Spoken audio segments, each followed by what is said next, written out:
Assalamualaikum warahmatullahi wabarakatuh. Dan apa kabar Anda pemirsa Fajar TV dan pendengar Fajar Radio. Kita berjumpa kembali seperti biasa dalam opini obrolan terkini untuk edisi hari ini bersama saya Sartika Muhtar.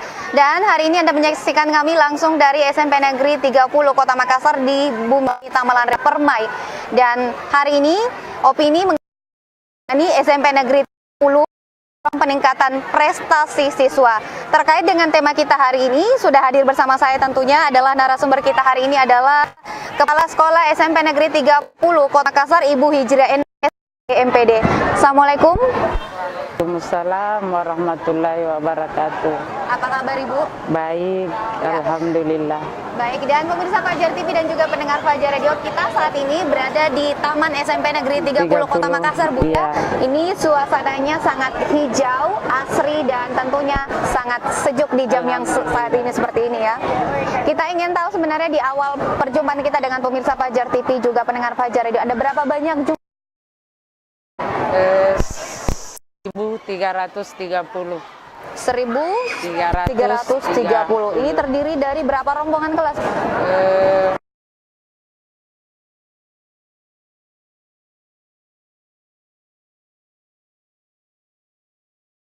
Rombel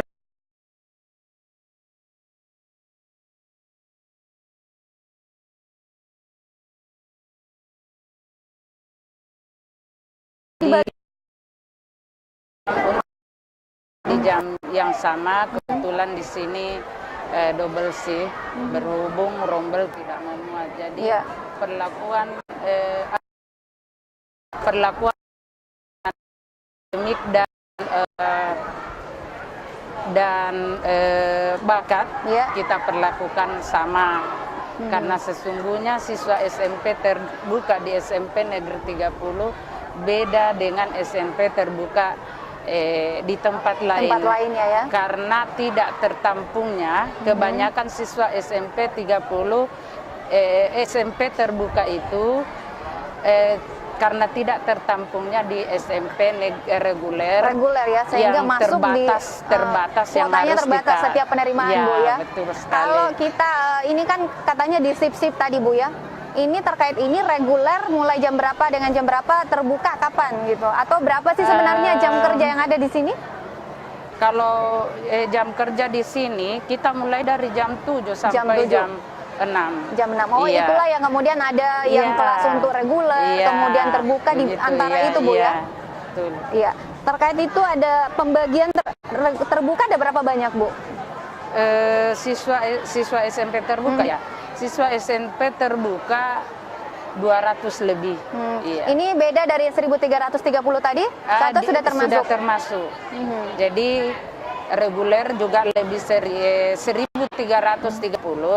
Kemudian SMP terbuka lebih dari 200. Sisanya itu SMP reguler. Memang dari awal ini kalau dia SMP terbuka sejak kapan menerima apa? Sejak beberapa tahun terakhir Bu? Sejak 2012 kalau saya tidak salah, sebelum saya masuk ke sini. SMP terbuka pindahan dari SMP terbuka SMP 6, kemudian ke SMP 12, kemudian setelah SMP 12 pindah ke SMP 30.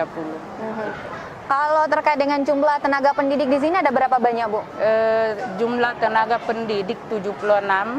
Kemudian pegawai yang jelasnya seluruhnya kita ada 87 personil, mulai dari kepala sekolah sampai cleaning service, ya ada 87 plus pengurus kantin ya jadi kami 90 lebih ya. Dengan petugas kantin.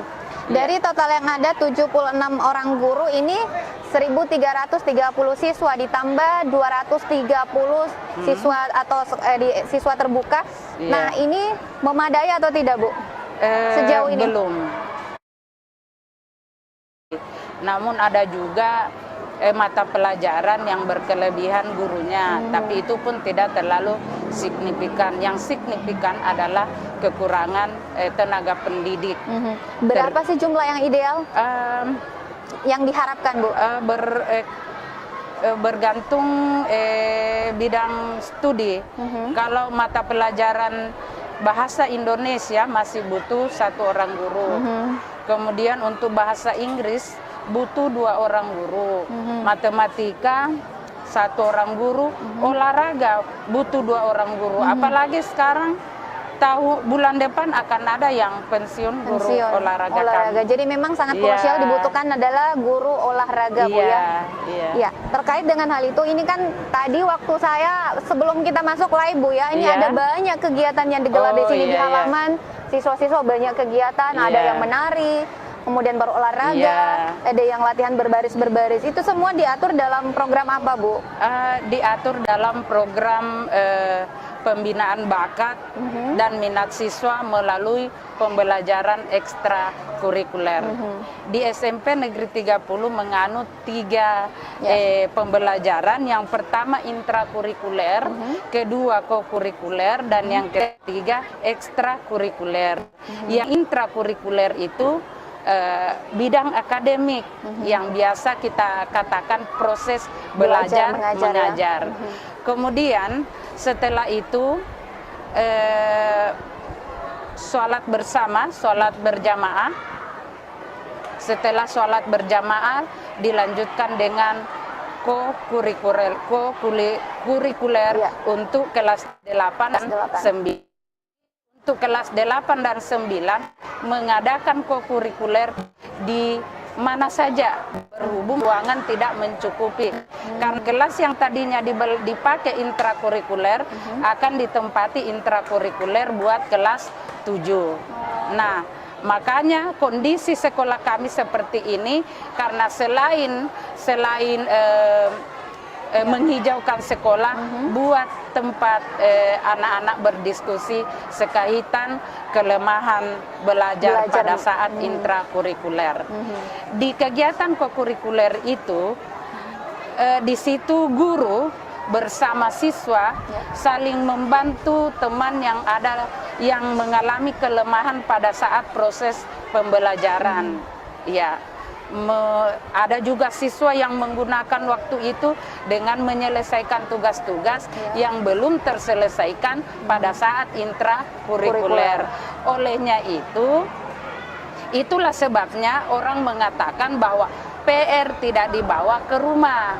Karena memang pada saat kokurikuler anak-anak sudah diharapkan berdiskusi di sekolah untuk menyelesaikan itu.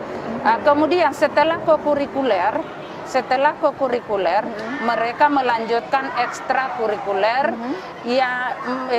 yang memang ada bakat dan minatnya di kegiatan ekstrakurikuler yang kita sediakan di sekolah.